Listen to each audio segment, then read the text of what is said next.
Boa tarde a todas e a todos. Uma alegria enorme ver vocês aqui. Para dar início à quinta pergunta desse festival. Qual é a cor do seu inconsciente? Um dos aspectos mais perversos do racismo e do antissemitismo é a sua capacidade de penetrar naquilo que as pessoas têm de mais íntimo, a sua subjetividade. Presentes na cultura, nos processos educacionais e nos meios de socialização, essas formas de discriminação agem sobre a mente das vítimas, aprofundando o sentimento de inadequação. Assim, auto-ódio, introjeção, rejeição são sintomas frequentes entre aqueles que têm a sua humanidade negada. Nessa mesa, a psicanalista negra Isildinha Batista Nogueira e a psicóloga judia Lia Weiner Schuckmann debatem sobre como resistir à tentação de incorporar as projeções preconceituosas do outro sobre si. Quem mediaria essa conversa era a Ilana Katz, que, infelizmente, foi diagnosticada com Covid hoje de manhã. Ela lamenta muito a ausência, mas, no lugar dela, a gente vai ter a diretora de comunicação do Museu Judaico e grande parceira na construção desse festival, Marília Neustein. A gente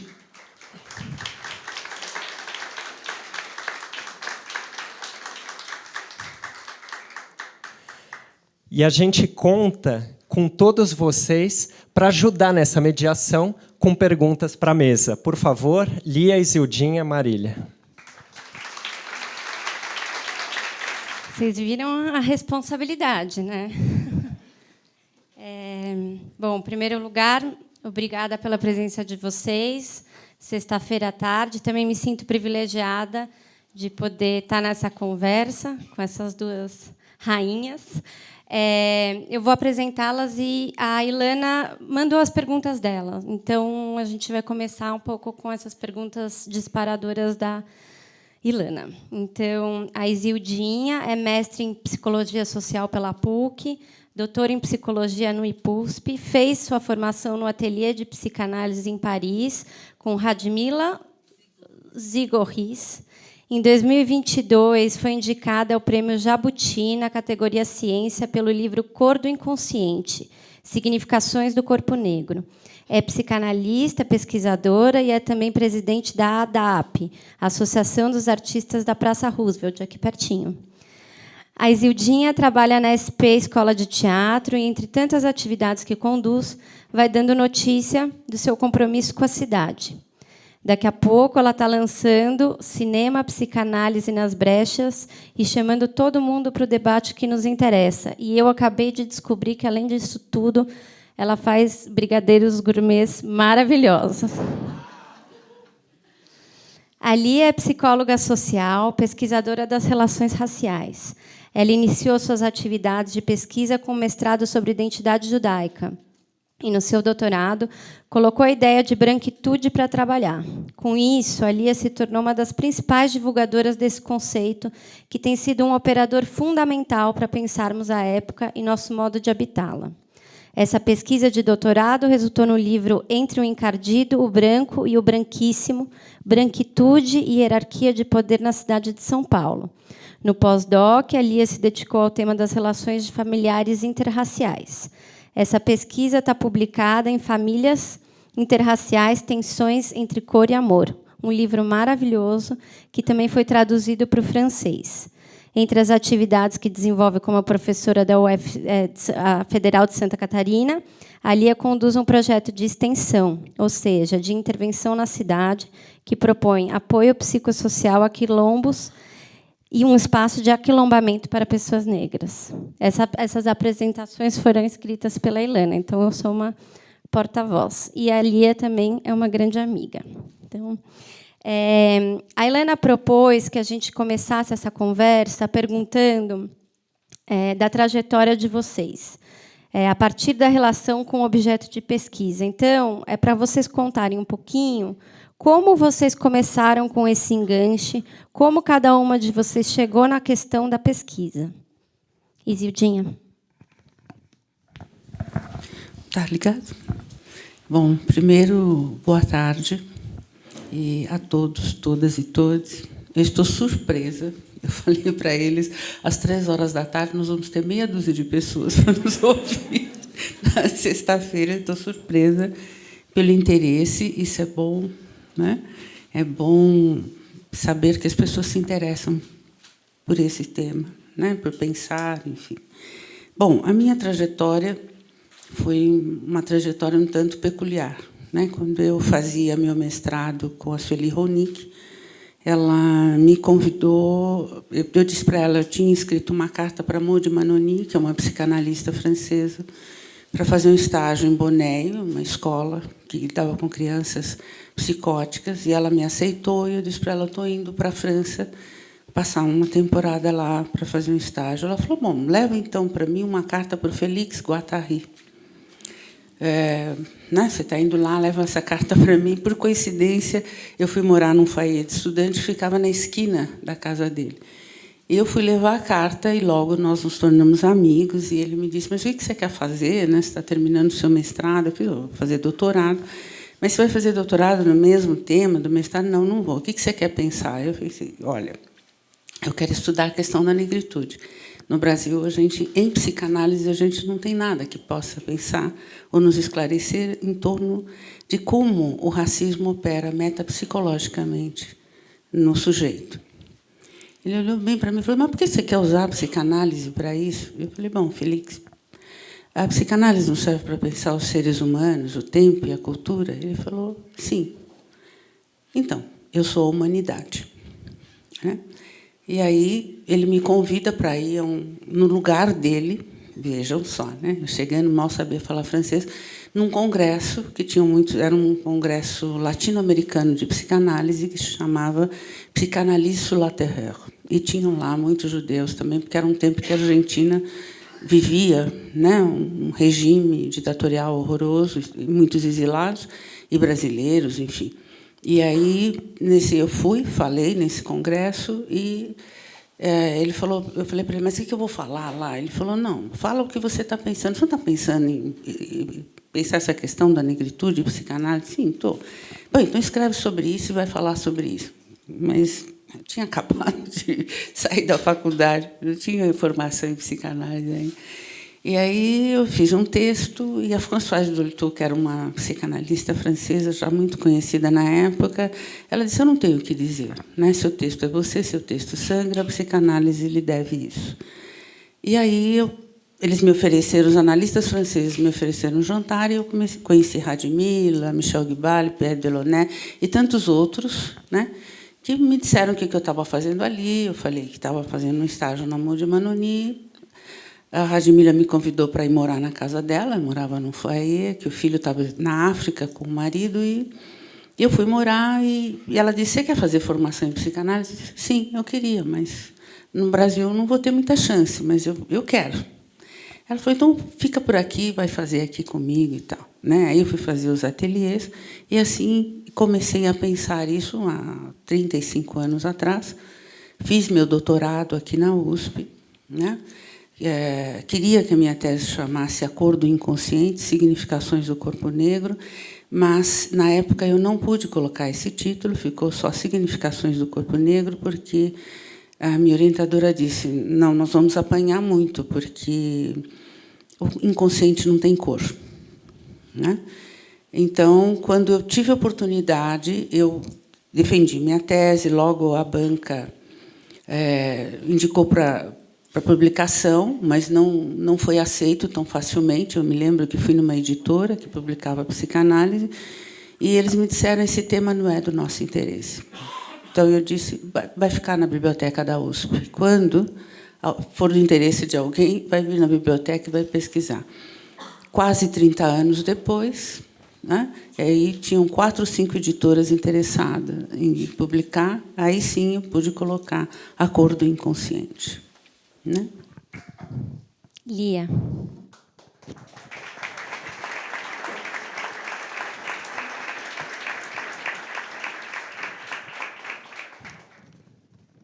Bom, boa tarde a todas as pessoas. Eu agradeço o convite, feito primeiro pelo Daniel. Agradeço a condução da Marília e uma felicidade estar aqui com a Isildinha, pessoa na qual eu leio bastante, passo para todos os meus alunos. Os que estão aqui presentes podem levantar a mão, que foram obrigados a ler você em algum momento. Enfim, então, uma felicidade de estar aqui presente. Outra grande felicidade é que um dos efeitos, né, psicossociais do antissemitismo é a gente silenciar sobre ele. Então, apesar desse tema ter sido o primeiro que eu iniciei a estudar na minha vida, ter sido aquele na qual as questões raciais se colocaram para mim, primeiramente, esse não é um tema que eu falo. Então, eu já agradeço a oportunidade de falar do tema que eu mais estudei e nunca falei publicamente em lugares, por não me sentir à vontade em falar.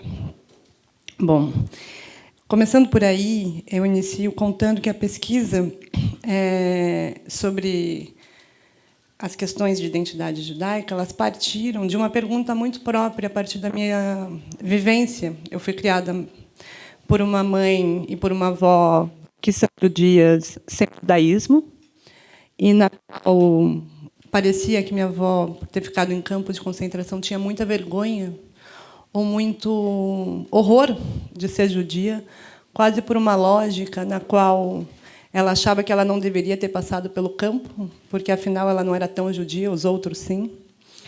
E, então, a implicação disso foi uma educação na qual a casa era cheia de santos. Chegamos no Brasil, acho que é bom que todos se assimilem. Minha mãe e meu pai se conheceram num show do Gilberto Gil. Não foi na comunidade judaica.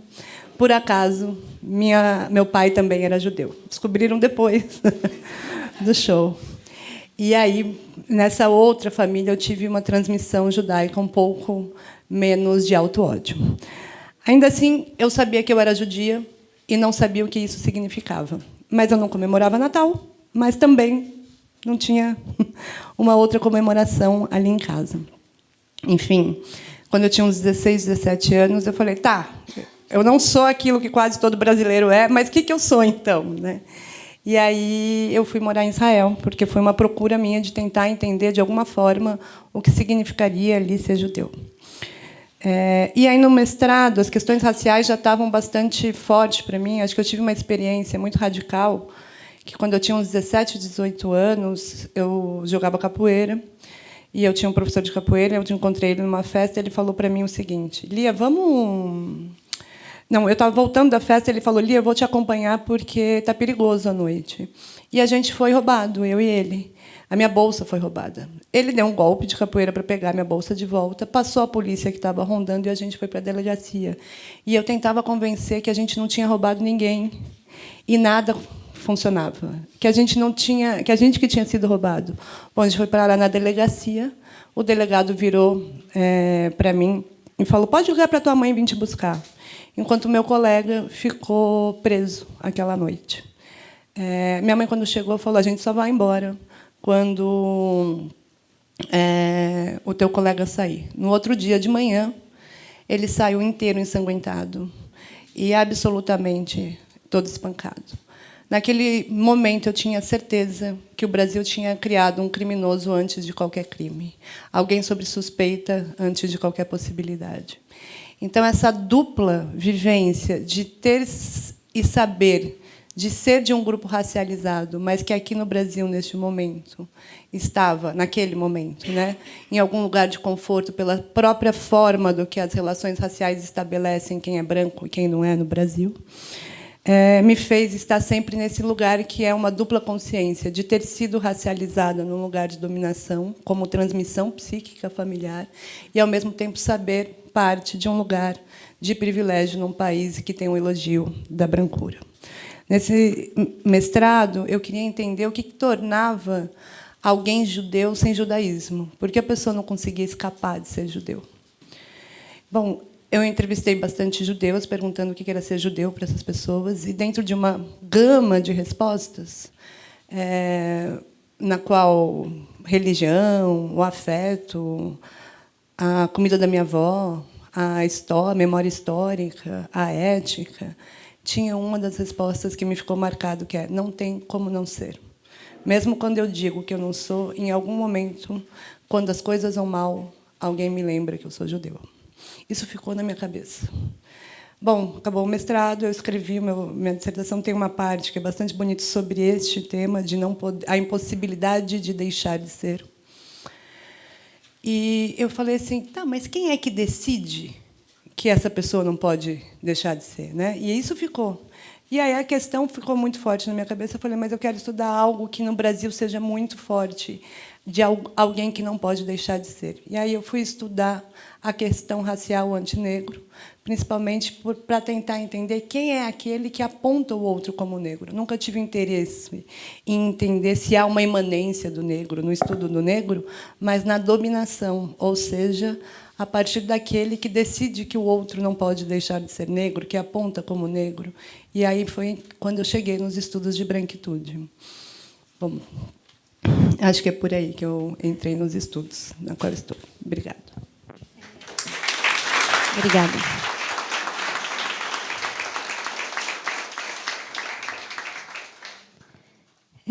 Queria primeiro perguntar para a Isildinha se hoje você acredita que essa questão da negritude e da psicanálise ela está sendo... se hoje você fosse colocar esse nome na tese, aconteceria a mesma coisa? E Lia, a Ilana perguntou aqui para você quais são os efeitos subjetivos dessas relações sociais. Bom, hoje nós temos um momento muito diferente. Acho que a psicanálise começa a se interessar por essa questão, né? Então, acredito que não, que eu não encontraria esta dificuldade que, num primeiro momento, aconteceu. Né? Mas eu acho que estamos engatinhando. Né? Mesmo aquilo que eu proponho como possibilidade de pensar como se dá a estrutura do sujeito negro, né? Ainda temos poucos estudos. Né? Eu acho que é necessário pesquisar muito mais. Todos os traumas raciais, no meu modo de ver, a partir da minha perspectiva, eles são transgeracionais. Ou seja, para os judeus, para os negros, eles são transgeracionais, vai de geração a geração. Né? O medo, o pavor, a angústia, né? De viver situações que podem ser de violência física ou psíquica, permanece para os povos que foram, de alguma maneira, né, racializados como algo muito forte, mesmo que você não tenha vivido, né, na sua geração essa questão, né, isso vem muito forte. A minha experiência de ouvir judeus no consultório me mostra isso, principalmente nesse momento. Bom, vou te dar liberdade para vocês duas me cortarem se eu tiver. Mas vocês podem fazer isso, por favor, que eu estou sem relógio. Bom, sobre os efeitos psicossociais, essas relações de dominação. Eu tenho pensado muito sobre isso, principalmente na questão, né, do racismo antinegro e também, né, no antissemitismo. E aí tem uma colega minha que está aqui sentada, a gente escreveu um texto junto, eu vou até falar, levanta aí a Mônica Mendes, essa aqui. A gente tem construído aí muito essa tentativa de pensar juntas, né, essa passagem daquilo que é do sociológico para o psiquismo. Obviamente, não pode ser uma passagem direta para quem entende que o sujeito sempre escapa e que, a partir do olhar da psicologia, o sujeito sempre pode fazer outra coisa com aquilo que está feito, né, no social, no campo social, né? Então, a gente entende, né, que há uma dominação, que o antissemitismo ele provoca um estereótipo, assim como o racismo antinegro, de desumanização do outro. A desumanização ela passa, quando ela vai pensando a questão racial, principalmente por um processo que um dos teóricos que eu gosto muito, que vai pensar raça, que é o Todorov, ele vai falar que a primeira questão é acreditar, né, em raças. Ou seja, acreditar que as diferenças entre grupos são nomeadas como tal. Mas o segundo ponto é que, ao agrupar um monte de gente naquilo que é chamado do grupo racial ou do grupo de pertença, o grupo diz mais dele do que o sujeito. Então, antes de chegar o João, chega um negro. Antes de chegar a Lia, chega uma judia. Nesse ponto, o que eu quero dizer? Que o processo de racialização ele desumaniza o sujeito, porque o grupo na qual ele pertence, o estereótipo sobre o grupo, diz mais dele, moralmente, intelectualmente, esteticamente, do que ele como sujeito. Isso vai trazer efeitos que são diversos a partir daquilo que as pessoas conseguem mediar na própria vida, mas um dos grandes efeitos é a de... Se o estereótipo do judeu é de mesquinho, se o estereótipo é de dono de mundo, se ele é o rico, tem um complô para ganhar o mundo, etc. E eu não sou isso, tem duas formas de pensar. Uma é, tipo, isso é um estereótipo. Né? Isso tem a ver com a dominação, com o olhar do outro. O meu grupo não é isso. Mas um efeito brutal é eu preciso me desidentificar do judaísmo. Então, a próprio judeu mantém o estereótipo sobre quem é o judeu e se retira do grupo. A gente tem visto isso aparecendo, né? A pessoa fala os judeus, ou eu sou um judeu diferente. A própria ideia do judeu diferente aparece na fala dos outros. Olha, e também é colocado fundamentalmente, se o grupo diz mais do sujeito do que o sujeito, cada sujeito desse grupo é responsável pela ação de cada pessoa do grupo. Ou seja, as pessoas perguntam para as pessoas negras: o que você como negro? O que você acha do Obama? Você, como negro, o que você acha da Kamala? Ninguém pergunta, você, como branco, o que você acha do Trump? Mas as pessoas perguntam a todos os judeus, você, como judeu, o que acha de Israel? E por que você não se posiciona? Mesmo que a pessoa possa não saber nada sobre Israel e nasceu no Brasil. Ainda que a pessoa possa também não saber o que significa sionista. Ela é uma identidade determinada para ela antes que ela anuncie. A não ser que você fale, eu sou a favor da dissolução de Israel, todos os judeus, depois da guerra, automaticamente viraram sionistas. Ou seja, isso significa que a cada um do grupo há uma responsabilidade de responder às ações de todos, ou uma liderança ruim, o que traz um efeito de vergonha, de ódio. Outro dia eu encontrei um colega que virou e falou assim: eu não sou mais judeu. Eu falei assim: mas por quê? Ele falou assim: não, porque o que os judeus estão fazendo. Aí eu virei para ele e falou: mas você está fazendo? O Felipe está fazendo? O Fernando, nosso colega, está fazendo? Eu não conheço nenhum dos judeus, ainda mais aqui. Não, mas os judeus que foram um grupo... Ou seja, ele queria se retirar desse lugar. Obviamente, os efeitos são diversos, mas todos eles estabelecem, na questão racial antinegra, na questão do antissemitismo, uma desumanização da singularidade de cada um e uma homogeneização na qual todos são responsáveis pela moralidade ou imoralidade de um outro sujeito. Lia, eu acho que isso tem a ver com a manutenção da segregação, né? Assim, dessa forma se mantém a segregação do outro, né? À medida e se desidentifica, né? Quer dizer, você perde a sua identidade, né? E a sua singularidade também. À medida que você é o conjunto, você perde a sua singularidade. O racismo é perverso, né? No racismo, quando alguém diz, né, Albert Memmi, que era um grande ensaísta tunisiano, ele dizia: o racismo não existe, porque não existe racista. Se eu perguntar para alguém, você é racista? Ele vai dizer: não, eu não sou racista, mas eu conheço quem é. Eu não sou, mas eu conheço quem é. Né? E, ao mesmo tempo, né, eu até me pergunto, eu me recuso hoje em dia a falar sobre essa questão, sem que a gente possa se perguntar: que racista sou eu? Porque o racismo precisa de operadores, e os operadores somos nós. Né? Uma coisa é como o racismo atravessa a mim, uma mulher negra, né? Ou atravessa você uma judia, né? Como o racismo atravessa o branco. Mas, na verdade, somos nós que mantemos essa sociedade racista, ou o mundo tal como ele está, né? Então, é parte do racismo nos dividir, né? Nos fazer abandonar a nossa cultura, o nosso conhecimento, porque ela é associada com aquilo que desagrega, né? Com aquilo que não me identifica positivamente. Né? Desta maneira, o negro tem horror de ser negro, né? Constrói esse medo, porque pensa e vive a fantasia da brancura, né? Aliás, brancura e branquitude são coisas muito diferentes. As pessoas falam como se fosse a mesma coisa. Brancura tem a ver com ideal, com majestade moral, né? Com conhecimento, tudo que está associado à humanidade. E a humanidade é branca, né? Ela não é negra nem judia, ela é branca, né? Em última palavra, a humanidade é o branco, é a brancura, né?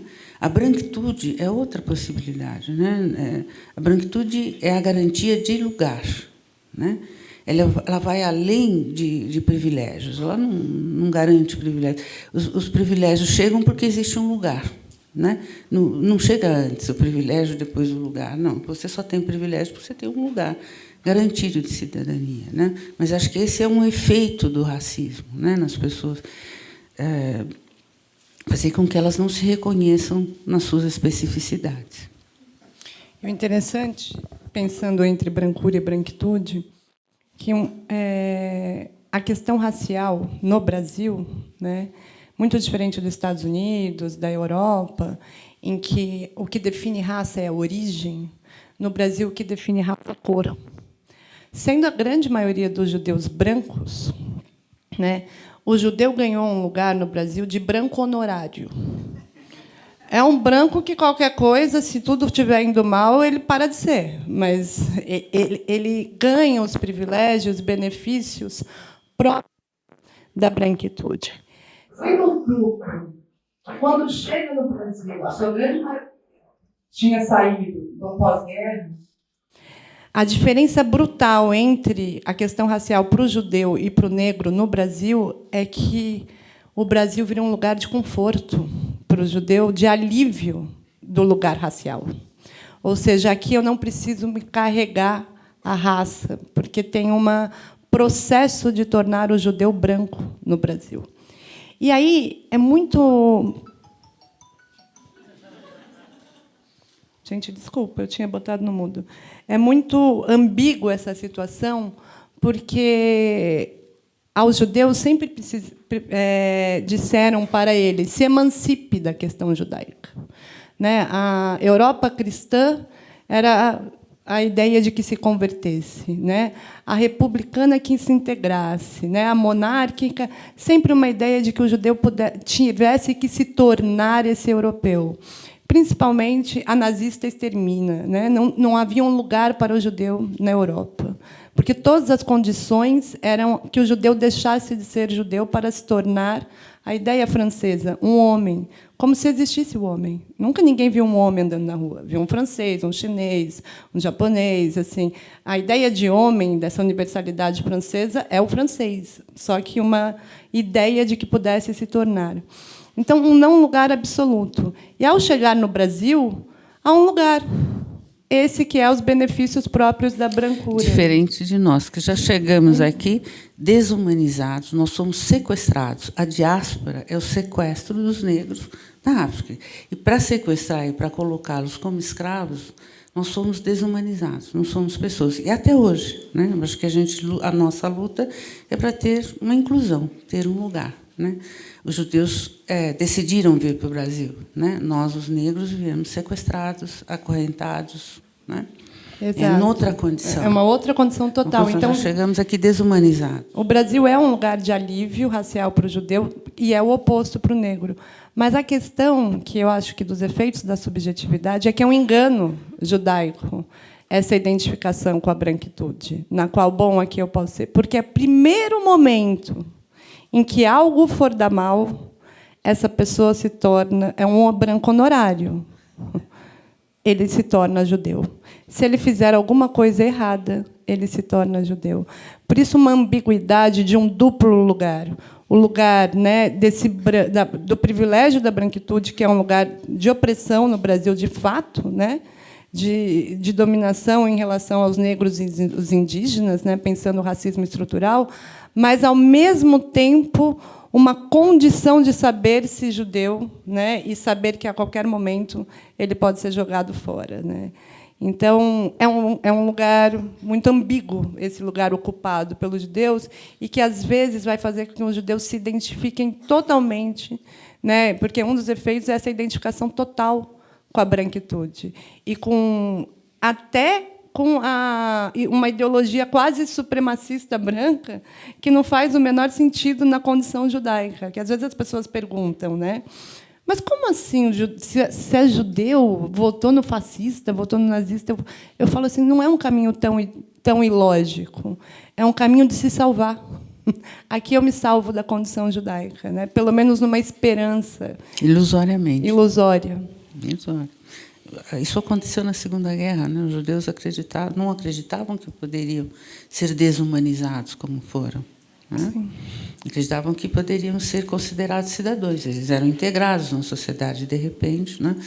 Mas conosco acontece totalmente. Nós somos aprisionados no corpo negro. Né? E temos a nossa...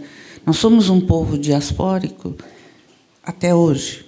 Né? Nós somos permanentemente retirados do nosso lugar. Por exemplo, eu tenho um consultório de classe média, está ali num bairro de classe média também, em Perdizes. Eu, sextas-feiras, uso branco, subi no elevador e uma senhora me perguntou, você pode me indicar uma babá? Né? Bom, respondi que não, mas, enfim, o que isso significa? Né? Assim, eu não tenho exatamente... A minha identidade, ou aquilo que eu construí, é totalmente desconstruído pelo outro. Né? Então, diferente dos judeus que têm essa passabilidade, a gente não tem. Permanentemente, se eu virar a esquina, eu posso ser uma ladra. Quem dirá que não? Né? Uma vez que o negro está sempre nesse lugar. Né? Há uma... Não, chegou aqui uma pergunta que tem muito a ver com o que você está falando, que é como não se deixar desumanizar diante da violência desumanizadora do racismo e aí também do antissemitismo, Lia? Bom, o racismo adoece. Efetivamente, quando você é desumanizado, você também desumaniza. E é esse o risco e o perigo. Né? A única maneira de não desumanizarmos a si próprio é você entender como é completamente desestruturante, né? O racismo funciona numa lógica, né, de sempre descartar o outro. Né? E a gente não pode assumir e se descartar em função do que o outro está fazendo. Porque, à medida que a gente se desumaniza, a gente se descarta também. Né? Tomar esse cuidado, poder entender esse mecanismo como uma questão sociológica, antropológica, política, ajuda muito. Por isso, um movimento negro, nesse sentido, tem um papel importante, né? na luta pelas políticas públicas e pela conscientização do que vem a ser um sistema político. Né? Nós vivemos sobre uma ideologia política, né? E essa ideologia é o Estado que determina quem deve morrer, quem vai matar e quem deve morrer. Né? Nesse sentido, a gente deve ter essa consciência, né? Como cidadão, uma consciência política. Agora, efetivamente, não é toda a cura que nós precisamos. Né? Nesse sentido, eu acredito, do ponto de vista de uma psicanalista, que a psicanálise pode ajudar a vencer os traumas, né, que a gente passa, as angústias, o medo, né, porque nós vivemos sempre sobre ataque, né, de algo que a gente não sabe de onde vem e como virá, porque pode ser um ataque físico ou psicológico, né, ou moral. Né?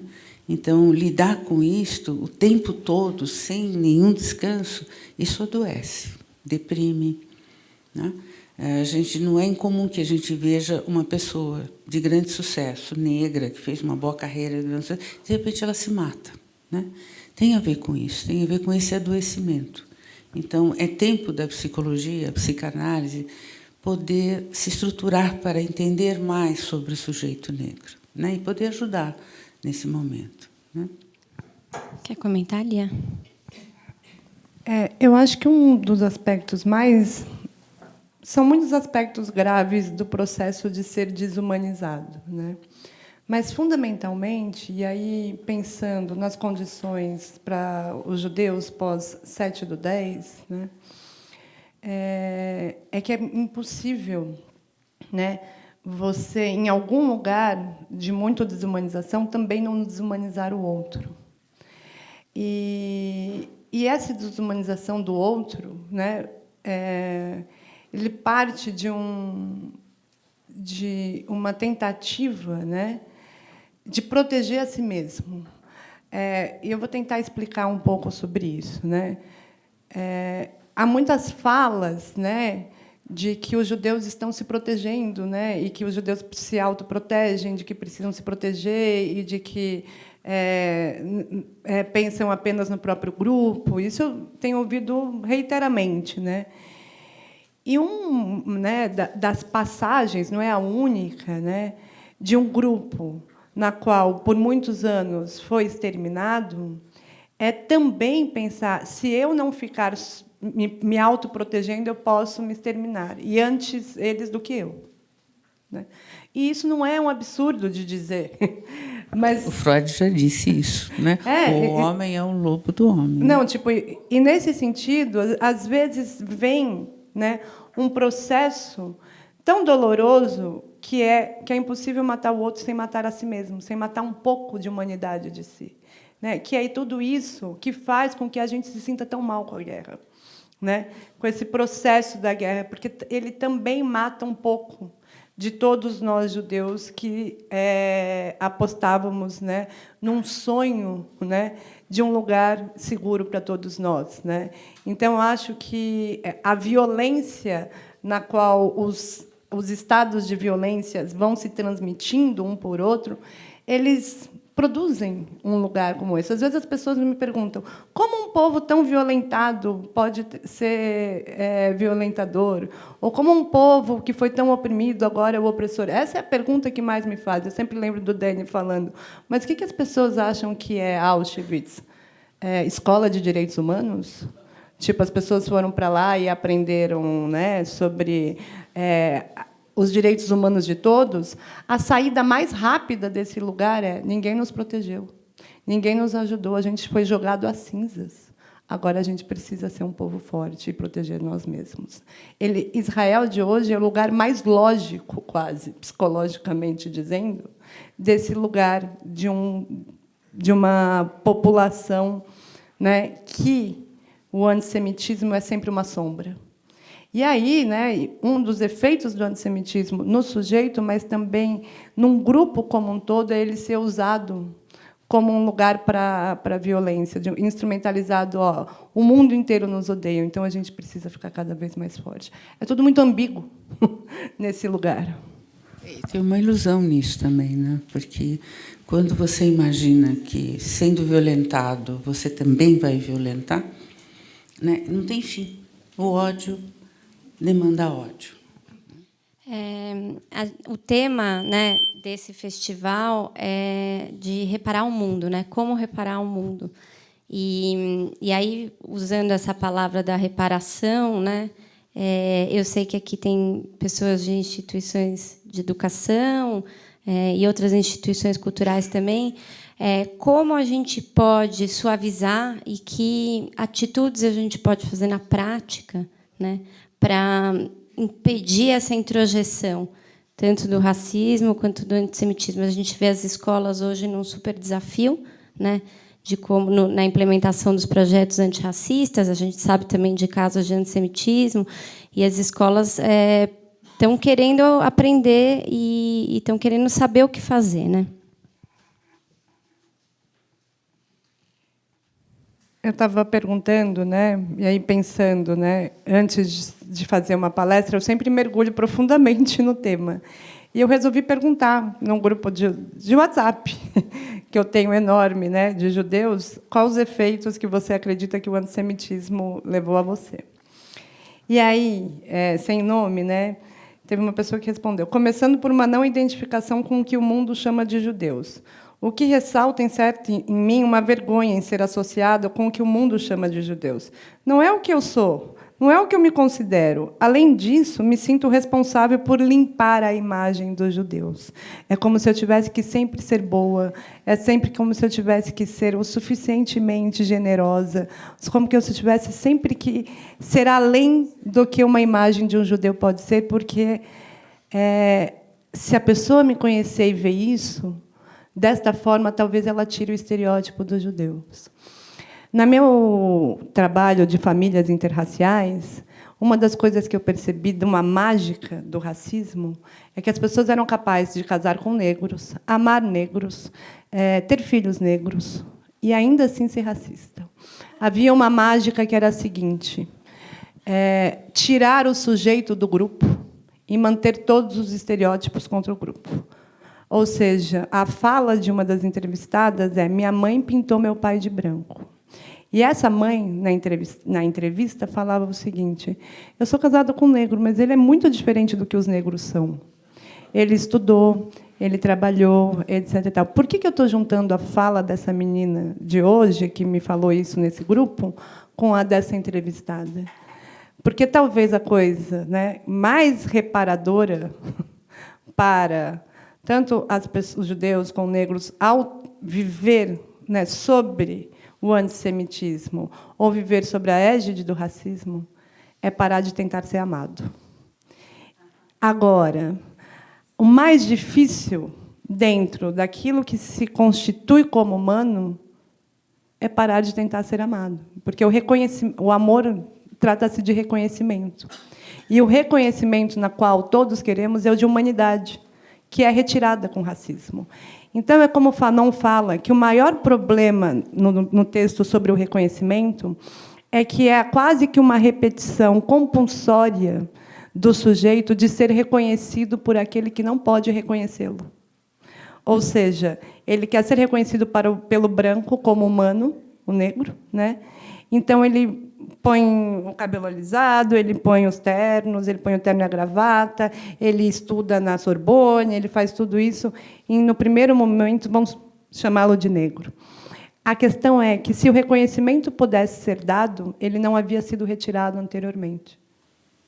Lia, mas eu fico pensando, entendo perfeitamente o que você fala e tem muita lógica, né?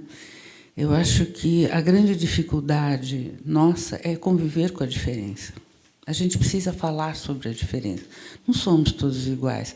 Essa ideia de um humano universal, sem diferenças, eu acho que reforça o racismo, né? Eu acho que, quando nas escolas se pode falar das diferenças abertamente, das consequências disto, eu acho que você abre a mente das crianças e daqueles que trabalham dentro da escola para conviver com a diferença. A nossa grande dificuldade é conviver com a diferença, né? Nós não somos todos iguais. Eu acho que a dificuldade, por exemplo, das famílias que sofrem discriminação é falar sobre a discriminação para o filho, por exemplo. As crianças negras chegam nas escolas sem que a mãe fale dessa diferença, do que acontece, do que vai acontecer, de como funciona, né? Como dos judeus também, porque a gente tende a querer esquecer o que aconteceu, né? Nós somos seres diferentes. E é na diferença, a humanidade é feita de diferença. Quando se passa essa noção de que a humanidade é uma unidade branca, tudo complica, porque não tem só brancos no universo, né? Sabe quantos são por cento de branco na humanidade? Não, eu não tenho esse número. Alguém aqui sabe? A China não é branca. A Índia não é branca. Sim. O Paquistão não é branco.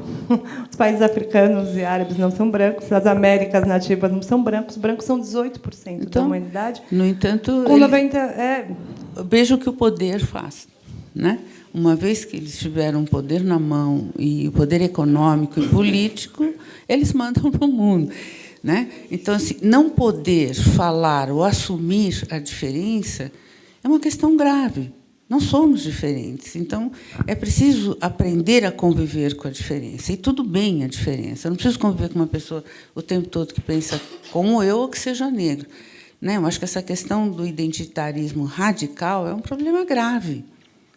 Seja entre judeus, seja entre negros. O radicalismo não nos leva a lugar nenhum, né? Eu acho que, na verdade, a gente estava pensando em 2 efeitos, só para não parecer que eu falei assim, é diferente. Eu estava pensando o que pode ser reparador no sujeito, né? E acho que a tua fala é muito da reparação na escola, né, social.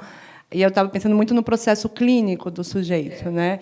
E aí eu acho que as duas se complementam, porque tem um fortalecimento que é o do sujeito e outro que é do laço social, trabalhar com ódio. Não, mas né? o que E a tudo diferença. isso faz, né? Por exemplo, conosco, né? E como transgeracionalmente isso vai passar e a necessidade de negação, quer dizer, quando a criança negra, por exemplo, ela nasce, ela já nasce atravessada pelo desejo da mãe de brancura, né? Que esse filho não sofra tudo aquilo que ela sofreu. Ela não consegue enxergar naquele filho ou naquele corpinho negro, né?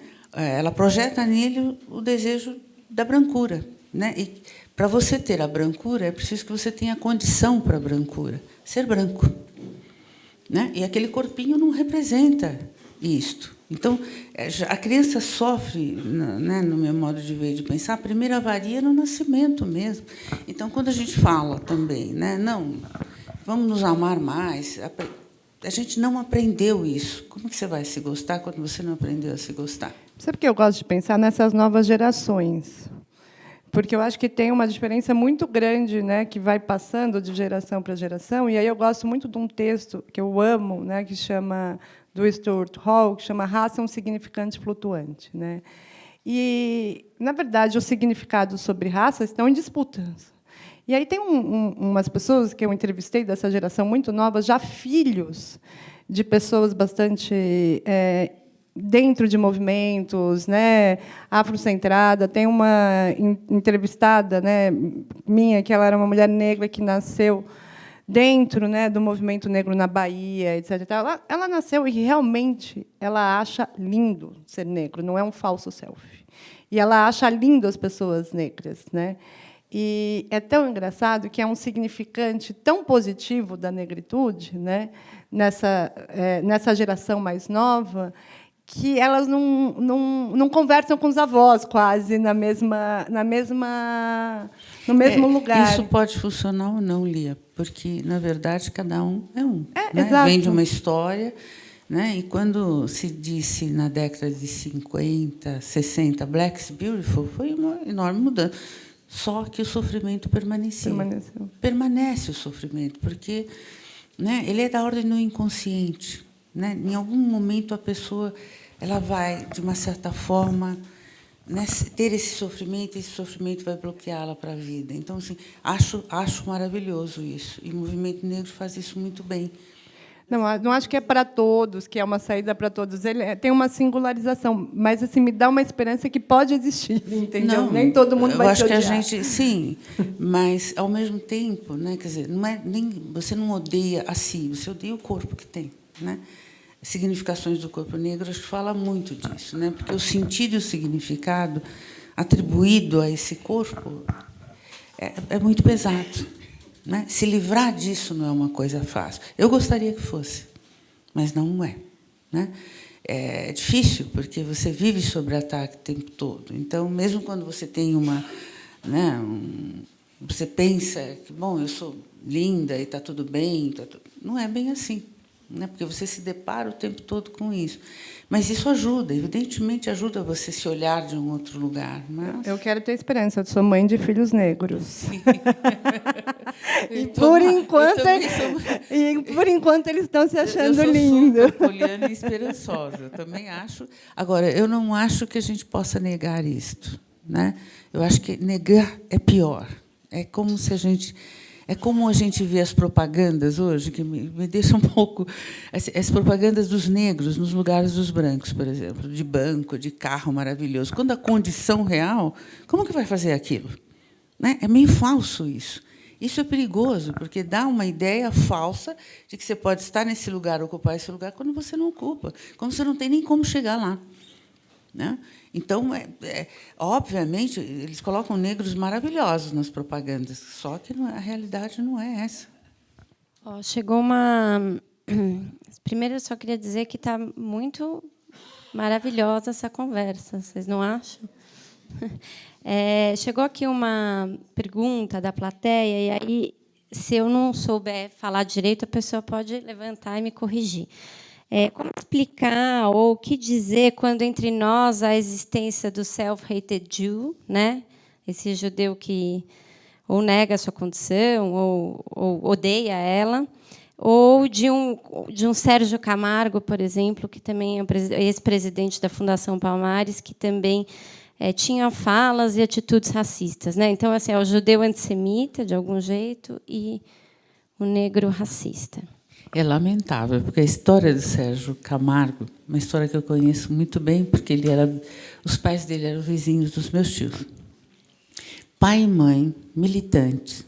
A mãe, uma professora maravilhosa, militante. O pai, hoje um militante histórico, super respeitado. Eu acho que é uma questão edípica ali, porque todos os irmãos são progressistas, esquerdas, republicanos, e ele não, né? Bolsonarista, eu odeio falar esse nome. Né? Essa coisa, eu acho que isto existe, né? Assim, eu acho que isso é uma espécie de auto-ódio não bem elaborado, né? Infelizmente isso vai acontecer tanto para o negro como para o judeu, né? A gente não tem como garantir que isso não possa acontecer, né?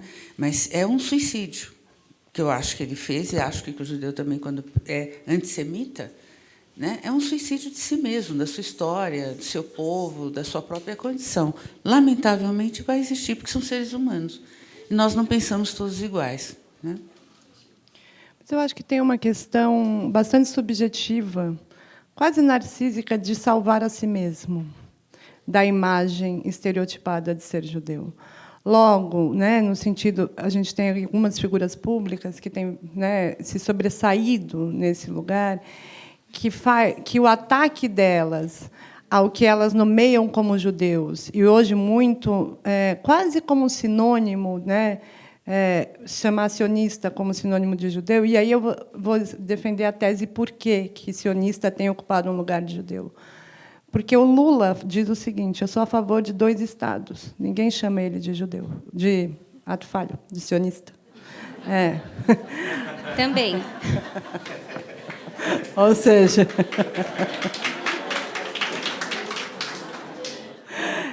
ainda outras pessoas do campo progressista, como nós, muito do campo progressista judeus, a gente só fala, somos a favor de 2 estados das negociações.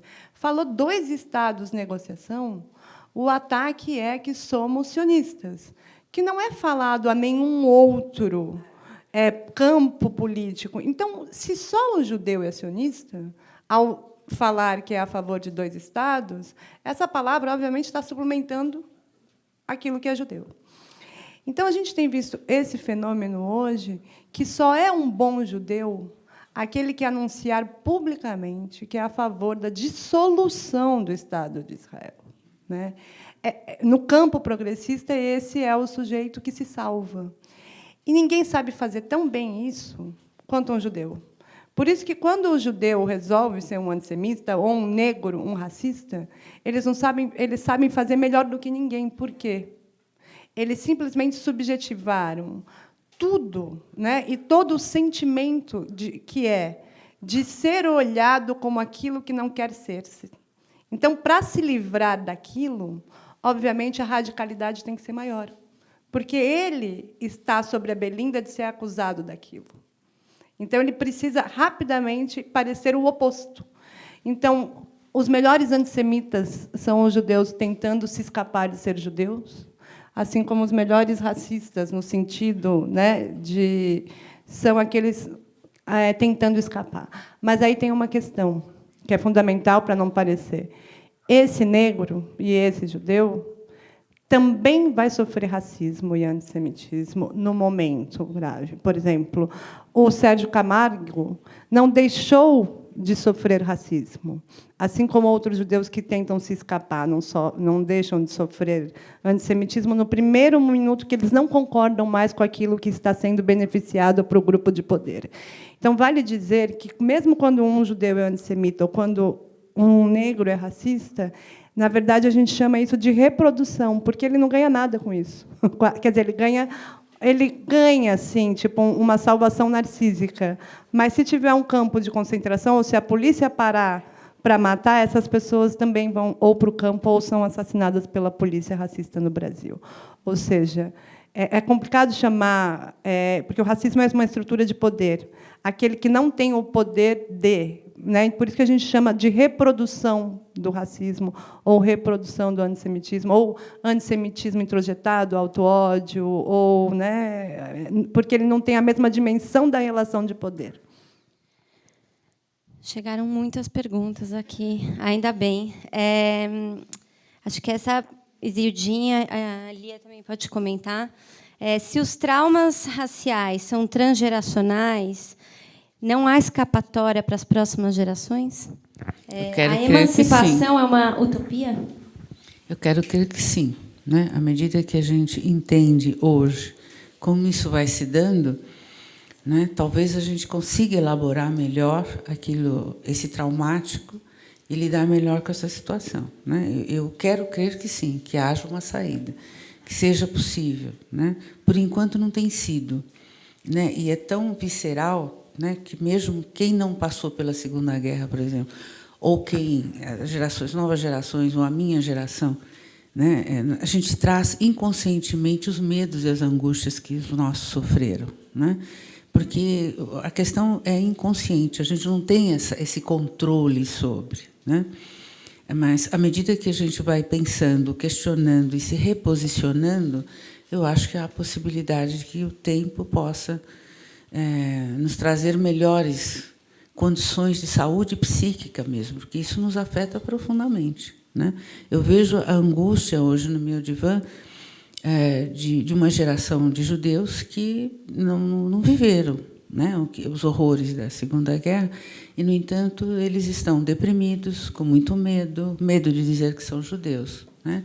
E os negros, da mesma forma, medo de sair na rua à noite. Os meninos negros, as mães negras sofrem muito com seus filhos adolescentes, porque sexta-feira e sábado é dia de ir para a balada. O filho vai e não sabe se volta, né? E a gente diz para os nossos filhos, olha, não anda de capuz, né? Não anda de guarda-chuva, não anda de mochila, anda com a mão fora do bolso, porque são formas da gente estar pensando, né, em sempre marcar esse lugar de como que se deve se comportar e não questionando por que tem que ser assim, né? Eu acho que, nesse momento, a gente começa a pensar isso. Nós temos uma estrutura social que não tem uma convivência com a diferença. Então, não entendemos a cultura do outro, o modo do outro de agir e, portanto, a gente não consegue respeitar o outro na sua diferença. Vou aproveitar. Acho que eu só vou complementar rapidinho. Eu sou materialista histórica, no sentido que eu acho que não tem como ter uma resposta dessa se a gente não souber que condições de racismo ou de antissemitismo vão estar perpetrados na realidade de um tempo futuro, né? No sentido de, até pouco tempo atrás, eu sentia que eu vivia o resíduo da história transmissional da minha mãe. Eu estava da minha avó, aliviada, em algum sentido, que eu podia estar preocupada com outras questões, com a questão racial antinegro no Brasil, por exemplo, porque essa é uma vivência de uma violência absurda. A gente mata 50 mil jovens adultos por armas de fogo nesse país. É uma gás e meia. Na sua maioria negros, né? Hã? Na sua maioria negros, jovens negros. São 83% negros. Então, para mim, havia uma condição de o antissemitismo ser um resíduo. A partir do 7/10, ele deixa de ser um resíduo. Ele começa a ser uma vivência histórica de aluno sair da minha disciplina falando vou ter aula com judeu, de palestra ser cancelada, não é hora de chamar um judeu para falar de racismo, né? Então, assim, é uma diferença muito grande entre viver um resíduo histórico daquilo, sabendo que ele existe, e aí eu gosto de pensar que sempre o antissemitismo, né, ele pode estar num baixo contínuo, como diz a Maria Tussi Carneiro, ou num alto contínuo. Vai depender das condições econômicas, políticas, geopolíticas e históricas. Então, perpetuar um futuro vai depender das condições geopolíticas, históricas, econômicas, políticas. Uma coisa que a gente sabe é que o racismo se endurece, assim como o fascismo, toda vez que tem uma crise geopolítica e econômica muito forte.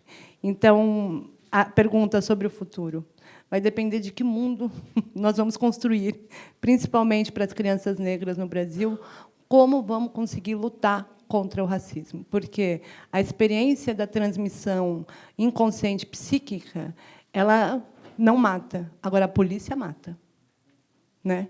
Então, qual a condição de medo? Como uma lembrança histórica ou aquela na qual, se a pessoa sair na rua, ela pode morrer de fato?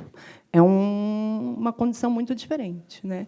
Então, assim, essa é uma pergunta que vai depender quanto nós vamos lutar contra o ódio no mundo globalizado como esse. Chegou aqui também outra pergunta. A Franz Fanon compreende a violência como forma de recuperar o sujeito alienado. E a Hannah Arendt o acusou de apologista da violência. Como a psicanálise pode ajudar no projeto de desalienação sem violência? Eu ainda não descobri. Eu ainda não descobri uma fórmula, né? Mas, de qualquer forma, a psicanálise não incentiva, digamos assim. Nem acho que o Fanon incentivava. Né? É que a gente viveu uma violência tão grande em qualquer lugar desse planeta, né, que é muito difícil não se revoltar. Né? Eu acho que tem uma revolta. Mas a psicanálise não parte dessa proposta. Eu acho que a psicanálise parte da possibilidade, né, do indivíduo tornar-se sujeito da sua própria história. Né? E isso significa não se destruir ou se destruir com ela mesma. Né? E eu aposto nisso como psicanalista. Né? Em transformar esse sujeito, né, sujeito de uma história que ele queira ter, um sujeito desejante de uma outra possibilidade que não seja a destrutividade. Né? Eu costumo dizer que o ódio gera ódio e destrói. O ódio gera destruição. O amor surpreende, sempre. Quer comentar, Lia?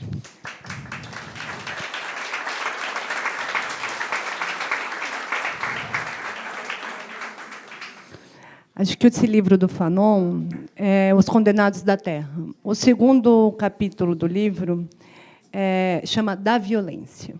E, nesse momento, ele vai dizer o seguinte, que a violência colonial é ela, por si só, a violência. Né?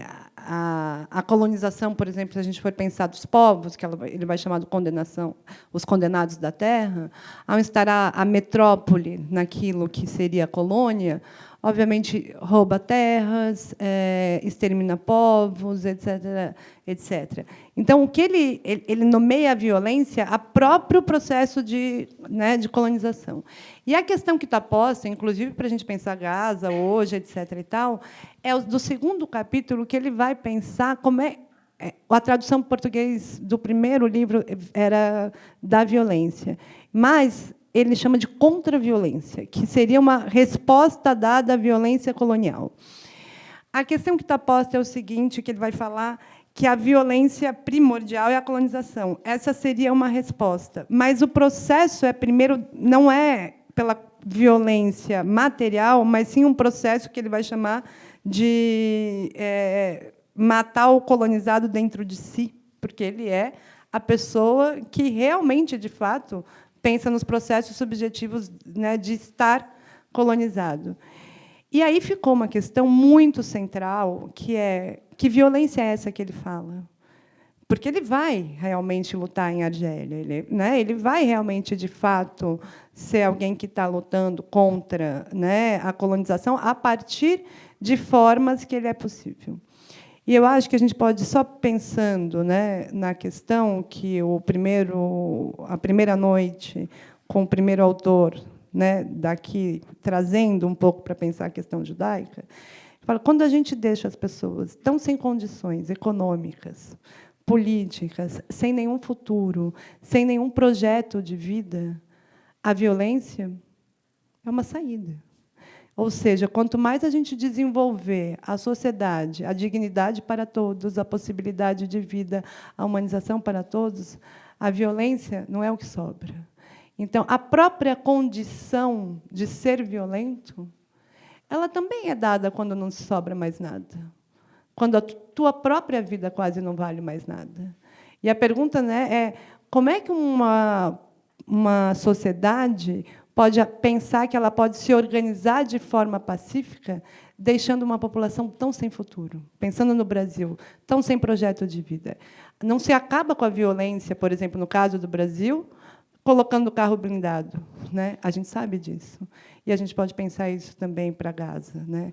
Quanto mais essas pessoas tiverem, né, uma vida digna, menos nós estaremos sujeitos à violência.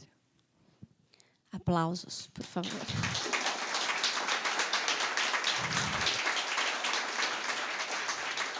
Queria pegar esse gancho da guerra, a gente conversa muito sobre isso, né, Lia?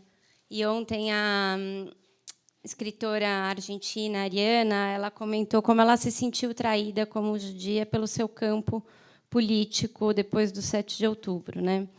E eu queria trazer aqui uma imagem que a Rabina Delphine Herveler faz quando ela, no Viver com os Nossos Mortos, que ela conta uma história de quando ela era jovem e que ela foi caminhando com um namorado da época para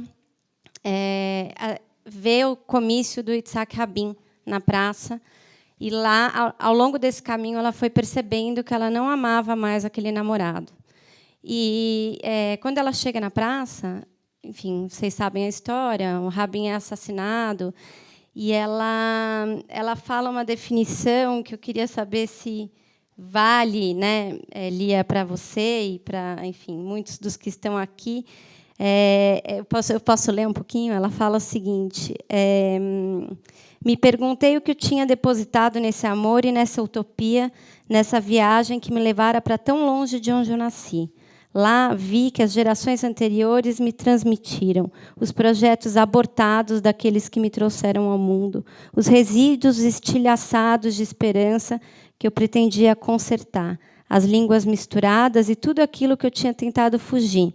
Como numa história de amor que termina e, de repente, fica claro que a carência que cada um tinha incumbido do outro preencher, as ilusões que tinham permitido que os dois se amassem, abri os olhos para a realidade. Com a morte de Rabin, vi que as minhas inquietações sionistas e amorosas eram uma coisa só. E aí ela fala que ser sionista é aprender a conviver com o coração partido.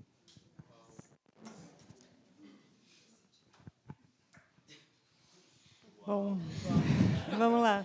Essa eu também minha, estava tá? na praça. Essa não é da Ilana. Eu também estava na praça no dia que ele foi assassinado, junto com o Fábio Tofik. Cadê ele? Que eu vi ele aqui. Ali, ó, lá atrás. A gente estava junto. Tinha saído. Ele também tinha ido viver um amor, o Fábio. A gente tinha fugido do kibbutz para ir até Tel Aviv, passear, com 16 anos. E talvez foi aos 16 anos, em Israel, com o assassinato do Rabin, a primeira vez que eu entendi radicalmente que aquela ilusão que eu tinha, criada dentro, né, de quase uma fantasia sobre o que era ser judeu, que éramos todos irmãos, né, uma alucinação, porque isso não existe entre gente. É só o racismo que pode proporcionar essa ideia, né, que são todos irmãos, ou quando as pessoas falam os negros escravizaram os negros, os próprios irmãos. Isso é uma alucinação branca, porque os brancos estão sempre se matando e ninguém fala os brancos estão matando os brancos. Os brancos estão brincando entre brancos. Por que se espera da gente? Mas até isso eu tinha de fantasia. Então, aquele assassinato foi assim uma brutal dissolução também, né, na ideia de que éramos um povo, obviamente, que não era gente, porque gente briga, né?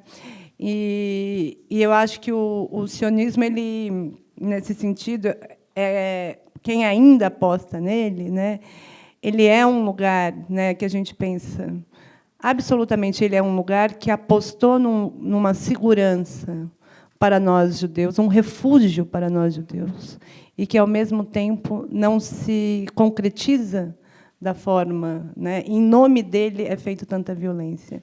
Então, estar e ser sionista é viver, né, num lugar de tipo, eu ainda aposto que os judeus precisam de um lugar, de um território, um refúgio, na qual possam existir com a sua identidade. mas eu não aposto no que se faz em nome dele. Então, obviamente, é sempre um duplo lugar, assim como esse coração partido, né, eu acho. A gente está quase chegando no fim. Tem um montão de perguntas aqui. Eu fui tentando encaixar. Tem uma pergunta que eu acho que vai para as duas aqui, que é como vocês enxergam a condição de povos diaspóricos ou de desterro na formação do sujeito. Isildinha. Vocês viram que tá pesada aqui, né, a coisa. Não é tão fácil. Bom, pensando do ponto de vista da negritude e do negro, né, a diáspora foi sequestro, né? E nós somos permanentemente sequestrados de nossas identidades. Então, eu disse recentemente, numa fala que eu fiz para psicanalistas latino-americanos, que eu entendia que nós éramos um povo em diáspora permanente, né? Então, a diáspora, obviamente, ninguém faz a diáspora por escolha. Quando se faz por escolha, é outra coisa, né? O povo judeu é um povo diaspórico, o povo negro é um povo diaspórico, os índios, né? Os indígenas, né? Desculpa, falei errado. Os indígenas são diaspóricos, né? São povos que são obrigados a emigrar. Eles não têm escolha de fazer uma migração, né? Que é de outra ordem. Obviamente, isso nos obriga ou nos leva muito a nos descaracterizar, né? Mas, certamente, hoje, né, o que é identidade ou identitarismo ou uma cultura está sob nova perspectiva, porque, desde a globalização, que foi um desastre absoluto, né, a ideia de globalização seria trazer uma vida mais socializada para todo o nosso mundo. Isso não aconteceu. Transferência de tecnologia, condições de educação, uma vida melhor para os países mais pobres. Não, os países ricos continuaram mais ricos, os pobres mais pobres, né? Não houve essa transferência de conhecimento e tecnologia, mas há uma transferência cultural enorme, né? Hoje, com a comunicação como ela está posta, a gente sai do Brasil para a África, para os Estados Unidos ou para a Europa com uma facilidade de segundos no seu celular, né? Então, eu entendo que esse identitarismo ele não faz muito sentido, né? Eu entendo que a identidade, as especificidades, as histórias, as diferenças precisam ser preservadas, mas não necessariamente defendidas de uma forma a nos impedir na interação. Queiramos ou não, nós estamos interagindo todo o tempo com o mundo todo, a todo momento, né? E, obviamente, para quem sofreu a diáspora e sofre a ameaça permanente na diáspora, é muito complicado, né? Porque a gente tem a fantasia de ter que se deslocar sem escolher se deslocar, né? É muito doloroso.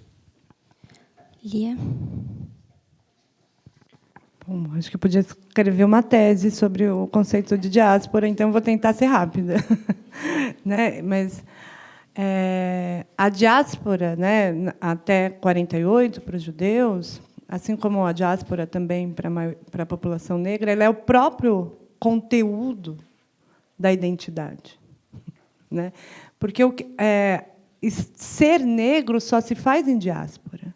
A existência, porque até então as pessoas eram Fulani, Wolof, Yorubá, é a própria condição de ser, né, escravizado, se tornado mercadologia e nomeado como negro, né? É nesse momento que se é nomeado como negro. Não existia esse conceito racializado.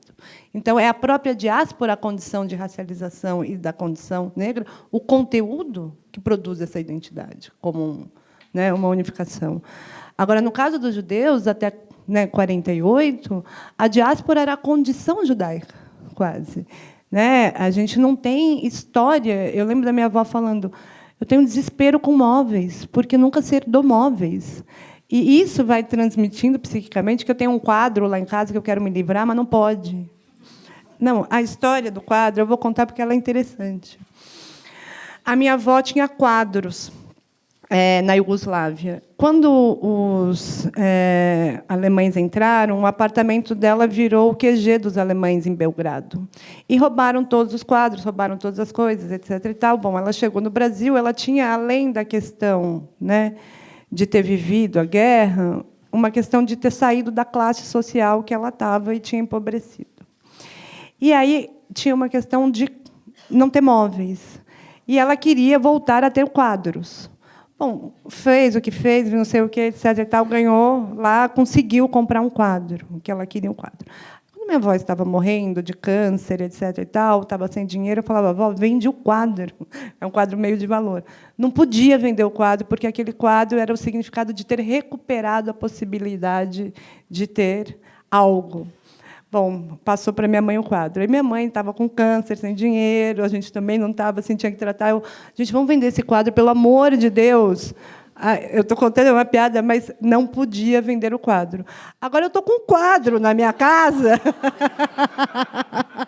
E eu falo assim, gente, pelo amor de Deus, eu quero vender esse quadro, senão eu vou ter câncer. É quase isso.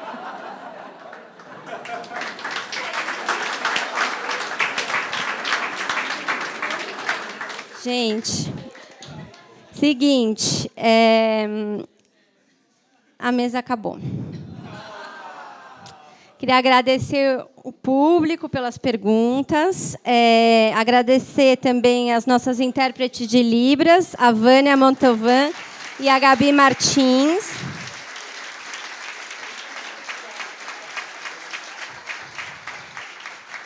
Lembrar que essas autoras maravilhosas vão estar aqui ao lado, autografando seus livros. E peço só para a gente sair brevemente da sala, porque a gente tem uma próxima mesa e a gente precisa organizar a sala. Fala, Liana. Não, peraí, gente, só rapidinho, que eu preciso fazer um agradecimento a pessoas que estão aqui, que são muito importantes para a construção conjunta do pensamento que eu tenho. Eu nunca fiz ele sozinho. Está aqui o Fábio Zucker, meu colega, o Daniel Douek, que a gente pensa bastante questão racial, a Mônica Mendes, minha super colega de artigos sobre questões raciais, está aqui a Gabi, o Matheus, ou seja, muitas pessoas, você, o JJPD, a gente constrói junto muitos pensamentos e eles são coletivos. Eu acho importante dizer que nenhuma autora, nenhum autor pensa sozinho. Eu